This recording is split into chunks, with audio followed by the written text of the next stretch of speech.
alaikum, Ramadan Mubarak. My name is Fatima Osman and this is my mother, Iman Osman. And today she's going to be sharing her story on converting to Islam. So let's start from the very beginning. Where did you grow up? I grew up in western New York in a town called Buffalo. And what about your parents?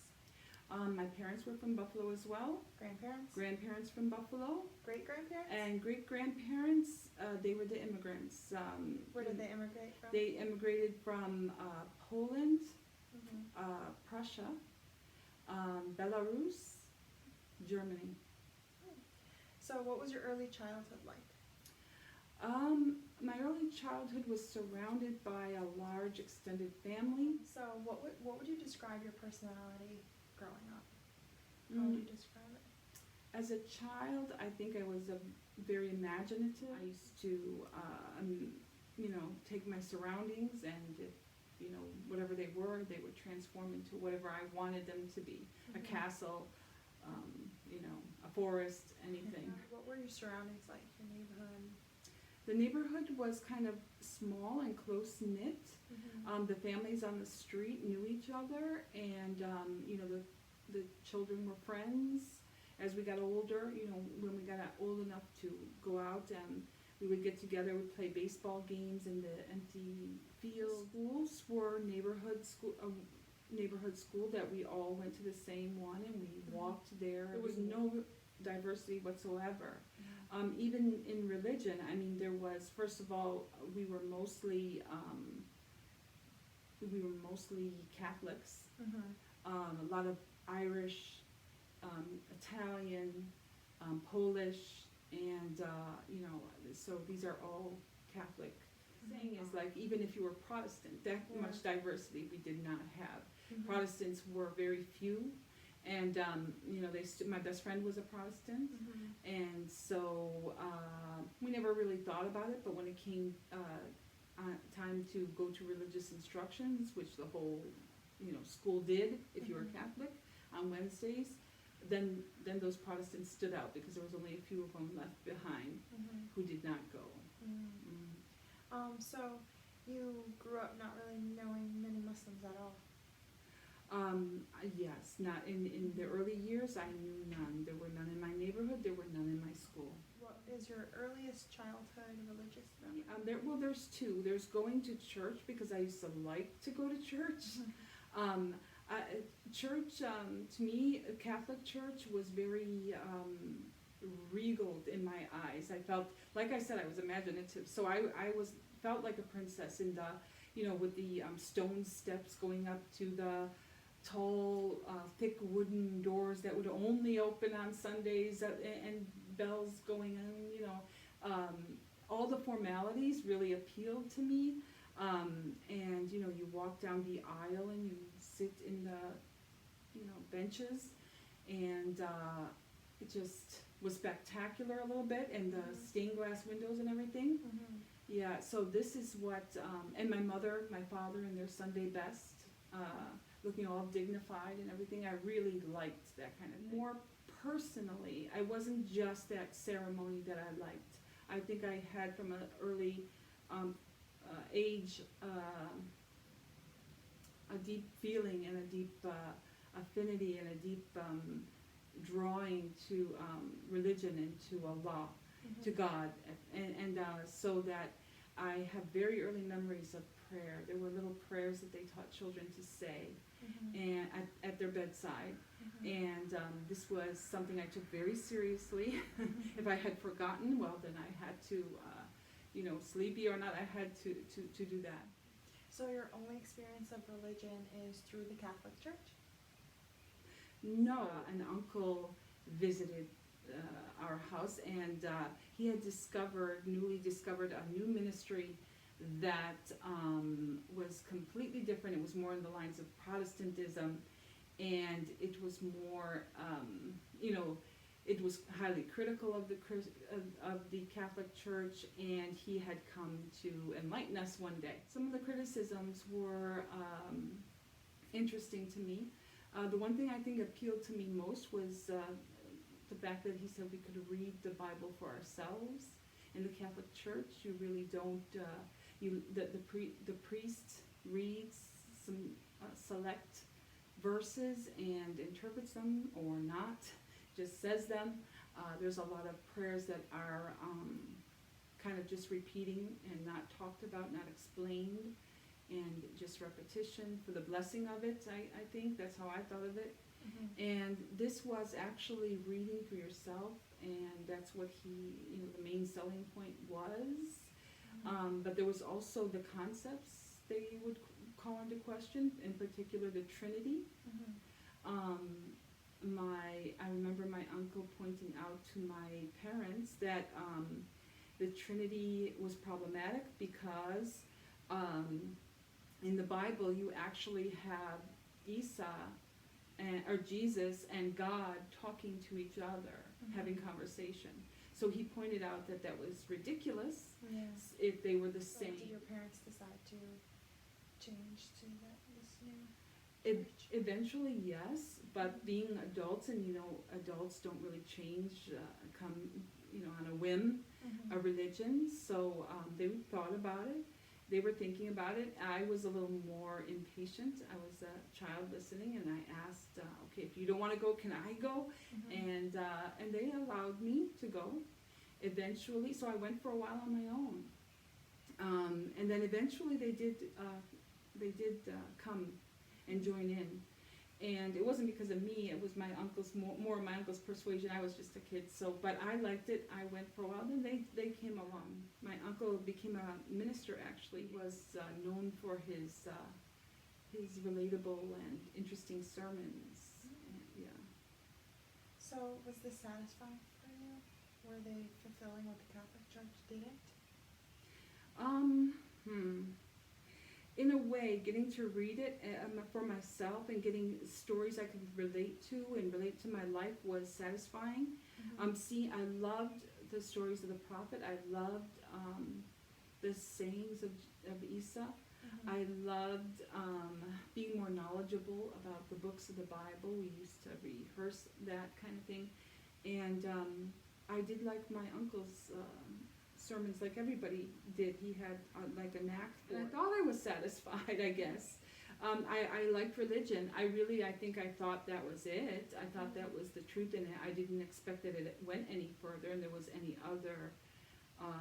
anywhere else to go with religion. So you were part of this ministry all throughout high school, and what about college? By the time I got to college, I wasn't so much going on a regular basis to the meetings they would have, the Bible study groups they would have. I wasn't going there because I was studying, at college. I was busy with those kind of studies. So what were you doing in terms of religion in college? Not much, except for, what I do remember, we had, it was that now that I was college age, I think this young adult starts to feel, we're learning higher knowledge. In college it's higher learning. You're kind of getting more sophisticated in your knowledge, thinking you're kind of smart and all that with each other and sharing your ideas for the first time like adults. And so I think I found myself in these college years. I seem to remember maybe these are my favorite times besides the studying, finding myself in a group of college students, and we're having these discussions, arguments, of philosophies we read and different things. How college students are. How college students can be with these kind of discussions, and we would get into them a lot, and I was in with them.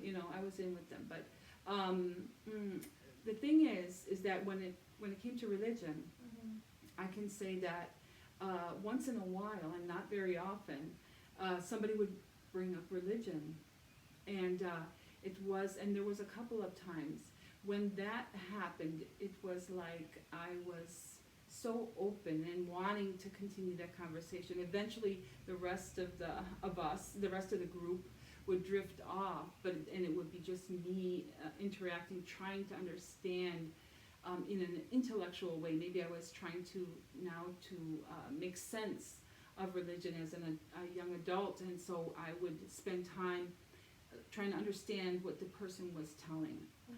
I wasn't feeling like I was the one who had something to tell people, Mhm. because I didn't feel like I figured out anything, enough. Mhm. I was waiting for someone to tell me. Mhm. And in fact, some of my poetry at that time was reflecting that idea of, okay, somebody tell me what's going. It's about time I understood, and I was like kind of waiting for knowledge. Mhm. I wasn't trying to give it, that's for sure. But I always stopped everything when anyone was willing even to talk about it among my friends Mhm. or colleagues. Sometimes it was just a random group at the student union or something that was. So when were you exposed to Islam? Well, I think eventually what happened is, as you know, colleges are more diverse than a lot of the local public schools Yeah. can be. And so eventually in these gatherings of students and conversations, there were Muslims amongst us. And I remember one particular conversation where, somebody had said in the group was talking about Islam. Everyone else eventually drifted off and lost interest, like tends to happen when religion becomes a subject. Mhm. But I was listening, and a few things were pointed out to me at the time. And the biggest thing was the concept of, it came down to the Trinity again. And now I had already, doubt was cast on the Trinity for me. So I had already, but it hadn't been taken to a conclusion. And so it was pointed out to me very simply that Isa was not God at all, or the Son of God, but was a prophet. And I think, not knowing, that made all the difference in the world. So what next? Did you start considering Islam? No, I decided that Islam was the truth from that one little conversation. Mhm. I maybe was like impulsive, but thank God for that. Thank Allah for that, because it wasn't considered. That to me explained everything. Mhm. In fact, in my imagination, I can remember that time period because I lived near campus where I went to college. That I can almost picture myself running down the streets to my parents, Mhm. because that's how convinced I was, and it was clear as day. And the funny thing is that because it was clear to me, I thought it was clear to anybody sensible, anybody with half a brain. I thought that was, it was a matter of. So and in fact, I think I might have said that, and I remember being with my parents in the kitchen, and I might have said, guess what, we were all wrong. And I told them, Jesus is not God, and Jesus is not the Son of God, because Jesus is a prophet. Mhm. And I thought that's all I needed to say, and Yeah. that everybody in the whole world would be on board. I was very naive. Mhm. And I think I finally realized this when in the middle of talking, I saw my father's head shaking, like I don't know about that, and Mhm. he instantly looked like a stranger to me. Mhm. I wondered, why would he deny something so important? Mhm. It's something that we all cared about. Yeah. And so I realized at that moment too that, oh no, I'm alone. I'm alone in this, because I really didn't know them. I didn't have any Muslim friends. Those, conversations in a college classroom are not the same as, or in a college setting, it's not the same as having a close friend that can guide you. Yeah. So I was alone. I was literally alone on it. And then my family wasn't with me. Mhm. So that's when like reality struck, Mhm. and that I was now all alone. Yeah. Yeah. So what was your next step? Did you go to a mosque? No, because I really didn't know I had such little knowledge of Islam. I didn't know how big this religion was. So what I did do though was I went to the library because, I didn't know there was a mosque, but I knew there would be something in the library, so I looked it up. In the Buffalo Public Library at the time, the section of, this is before 9/11, so the section of Islam available was about this big. At least I remember it being, and half of that were doubles, and then another half or quarter were Sufism, books on Sufism. So there was precious few basic books to learn from. I took the whole stack and checked them out that day. And that was what I was reading. It was actually that best friend that I had mentioned a while back, that she was a Protestant. And one day she said to me, do you go to the mosque? And I was like, what mosque? And well, I looked it up promptly in the yellow pages and got the number, called, and they said that they held classes for new Muslims, and then I went there. So what was your life like after you became a Muslim? For a while it was lonely. My best friend, I actually pushed her away. I was very protective. I wanted to preserve this religion. I was single-minded by that time. I had to have it.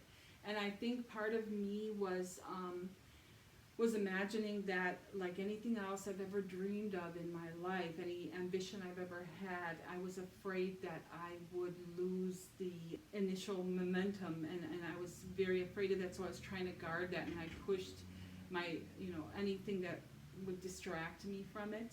She didn't agree. I tried. My family didn't push me away, but they tried to bring Christianity to me. My uncle showed up with a Bible at my doorstep, and they looked like intervention, and so they were of no, consequence at that time. I was really alone for a while. Eventually it was that connection to the masjid that got me to know more and more Muslims, and, I married a Muslim. I, have Muslim children, and now entered the community. And that's about it. So it was really nice to hear the whole story in full. Thank you so much for sharing your story, and thank you everybody for listening, and Assalamu alaikum. Assalamu alaikum.